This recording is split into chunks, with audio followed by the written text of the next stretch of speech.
إذ قال لأبيه آزر لێرە مفسرەکان اختلافێکی زۆر عجایبیان هەیە دەربارەی ئەم ئازەرە. زۆریان متفقن لەوەی کە ناوی باوکی تاریحی کوڕی ناحورە، هەندێکیشیان ئەڵێن ئازەر ناوە ناوی باوکێتی، زۆریشیان لەسەر ئەوەن کە صیفەتە چۆن ناوی تاریحە و صیفەتێکیشی هەیە. اینجا صیفەتەکان هەندێکیان ئەڵێن بە معنای فڵان کەسی شەل یا فڵان کەسی صیفەتێکە لە باوکی ئیبراهیمە هەیە، هەندێکی کەیان ئەڵێن ئەمە ناوی بتێکە کە پێوەی ناسراوە، یان وەکو بە معنای بتتاش یا بتفرۆش یا شتێکی ئاوە. بە هەر حاڵ ئێمە زۆر ناڕۆین لە دوی ئەو شتانە کە ئەگەر منفعەتێکی ببوایە خوای پەروەردگار باشتری ڕوو نەکردەوە.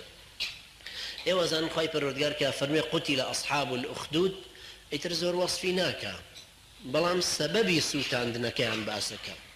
ناو باز ناکە، شوێن باز ناکە، تاریخ باز ناکە جاری وایە، چونکە تەئسیرێکی نییە. بەڵام ئەگەر تەئسیری بوو لە عەقیدەی خەڵکی باسیەکە، وەکو فەرمێ عیسای کوڕی مەریەم، نافەرمێ هەر عیسا بەتەنیا، فەرمێ عیسای کوڕی مەریەم، چونکەوە عەقیدەیەکە و علاقەی هەیە بەسەر ئەوەی کە عیسا لە مەریەمە و ئێرادەی خوای پەروەردگاریشە کە بێ باوەک دروستی کردو.